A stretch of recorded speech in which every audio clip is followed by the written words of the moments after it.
দেশকে ইসলামী উগ্রপন্থা থেকে মুক্ত করা।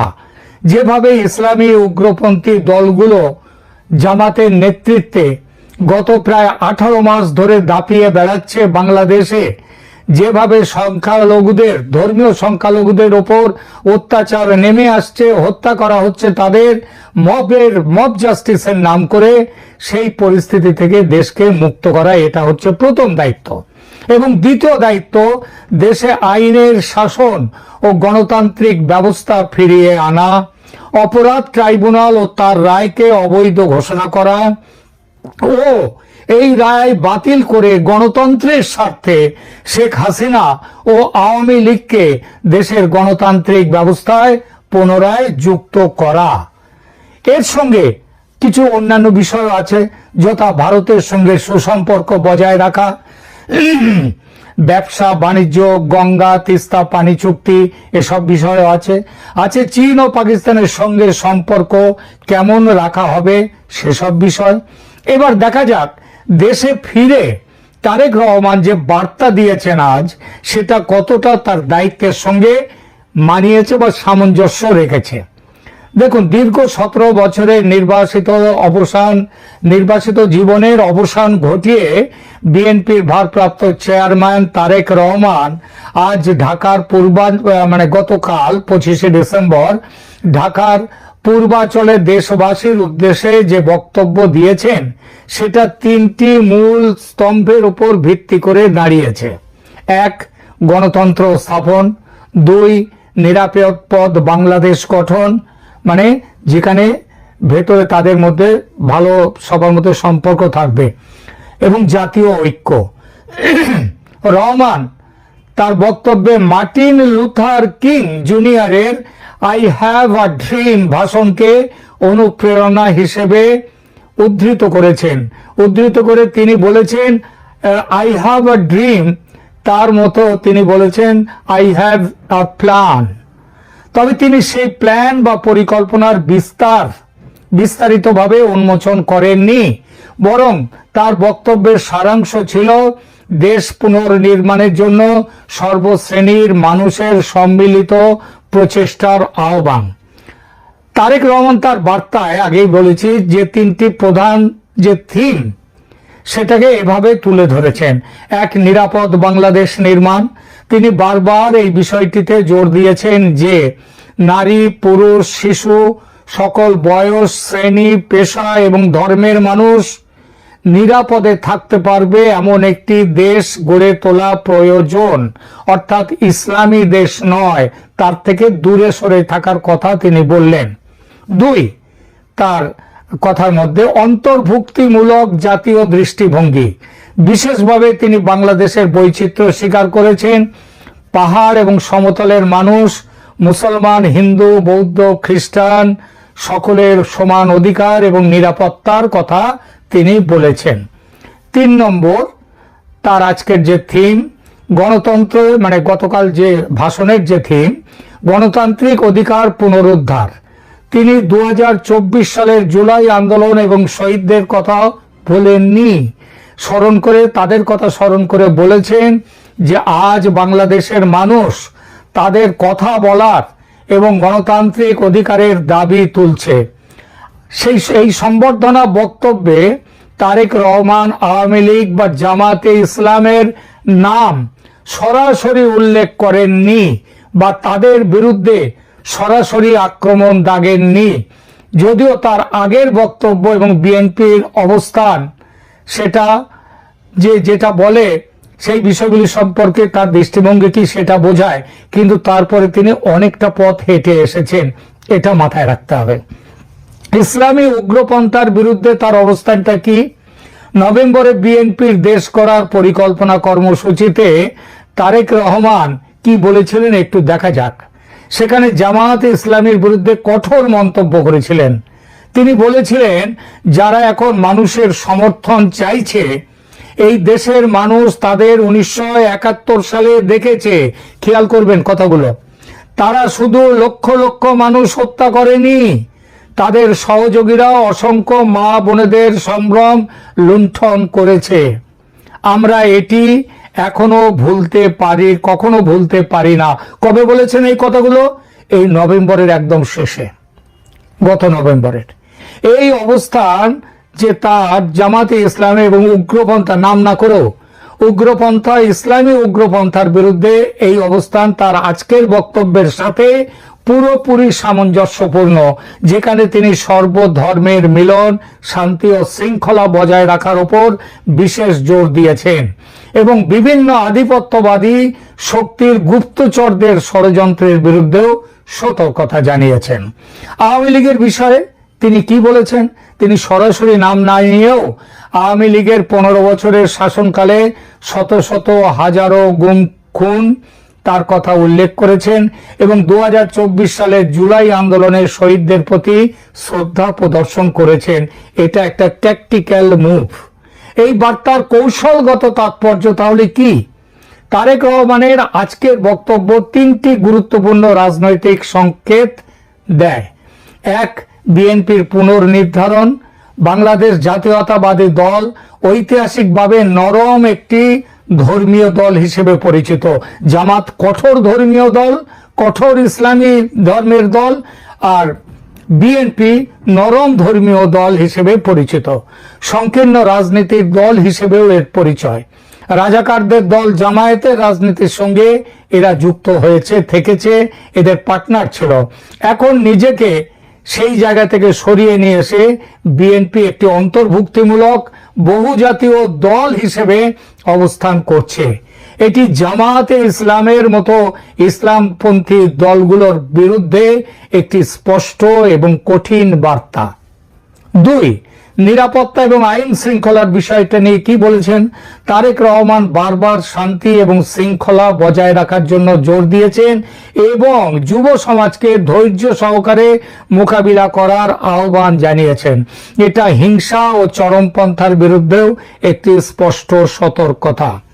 3 নম্বর, আন্তর্জাতিক একটা আত্মবিশ্বাস ব্যক্ত করেছেন।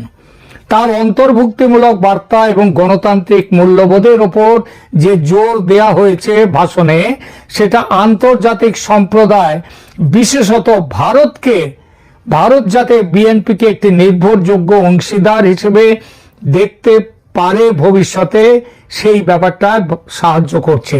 অর্থাৎ বিএনপির ভারত বিরোধী কোনো ভূমিকা তারা নেবে না। সামগ্রিক মূল্যায়ন করা যাক এবার। তারেক রহমানের এই বার্তা দ্বৈত উদ্দেশ্য পরিবেশন করে।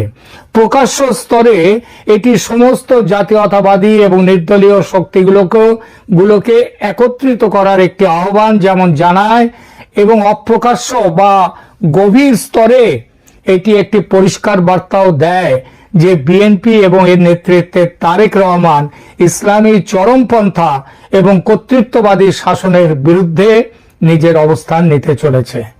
শিক্ষা, স্বাস্থ্য, পরিবেশ এবং অর্থনৈতিক কল্যাণের মতো বিষয়গুলিতে ফোকাস করার মাধ্যমে তিনি সমাজকে পপুলিজম এবং ধর্মভিত্তিক বিভাজন থেকে দূরে নিয়ে যাওয়ার প্রস্তাব দিয়েছেন।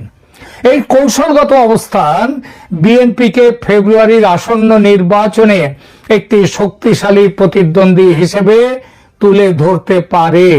এমনকি বর্তমান পরিস্থিতিতে যদি আওয়ামী লীগ শেষ পর্যন্ত, আবার বলছি, যদি আওয়ামী লীগ শেষ পর্যন্ত নির্বাচনে অংশগ্রহণ না করতে পারে, তবে রাজাকার বিরোধী ও মুক্তিযুদ্ধের পক্ষীয় বাংলাদেশি জনতা, যার সিংহভাগ এত ছিল আওয়ামী লীগের সঙ্গে, হয়তো এখনো আছে, তাদের একটি অংশ নির্বাচনে জামাতকে দূরে হটাতে, ইসলামী দলগুলোকে দূরে সরিয়ে দিতে বিএনপির সঙ্গে আসতে পারে।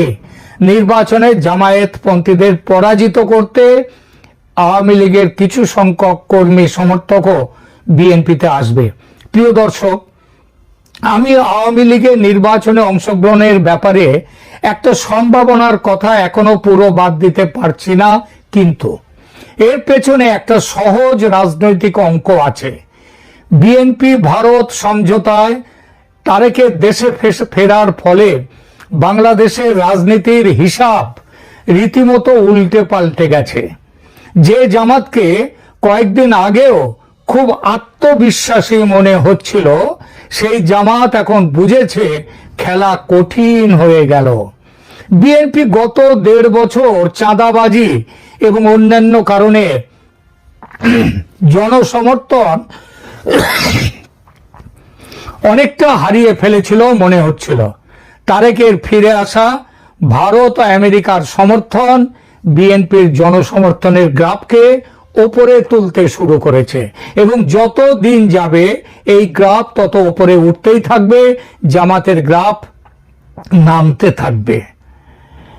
এর সঙ্গে নির্বাচনে আওয়ামী লীগ যদি অনুপস্থিত থাকে, আওয়ামী লীগের সমর্থকদের একটা অংশ ভোট দেবে বিএনপিকে, ফলে বিএনপির ভোট আরো বাড়বে। এই পরিস্থিতিতে একটা মহা কৌশলী চাল দিতে পারে জামাত ও জামাত যাকে সংরক্ষণ দিয়ে রেখেছে সেই ইউনূস সরকার। সেই চাল হলো হঠাৎই আওয়ামী লীগের উপর থেকে নিষেধাজ্ঞা তুলে নিয়ে তাকে নির্বাচনে অংশগ্রহণের সুযোগ করে দিতে পারে ইউনূস সরকার। উদ্দেশ্য বিএনপিতে যেন আওয়ামী লীগের ভোট না আসে। আরো একটা ব্যাপার হবে এমনটা ঘটলে, সেটা হলো কনফিউশন বা ধোঁয়াশা তৈরি করা। মানুষ কাকে ভোট দেবে সেই পরিস্থিতিতে, বিএনপিকে না আওয়ামী লীগকে? ভারত সরকার কাকে সমর্থন দেবে, বিএনপিকে না আওয়ামী লীগকে? আপনি হয়তো ভাবছেন ভারতের সমর্থন এমন কি প্রভাব ফেলবে নির্বাচনে, ভারত কিংবা ভারতীয়রা তাও ভোট দেবে না বাংলাদেশে। এটা 100% সত্যি, কিন্তু যারা খবর রাখেন তারা জানেন ভারতের টাকা বাংলাদেশের বেশ কিছু রাজনৈতিক দলকে নির্বাচনের খরচ জুগিয়ে থাকে, যেমন ভাবে পাকিস্তানের টাকা বাংলাদেশের জামায়াতকে দেয়া হয়ে থাকে।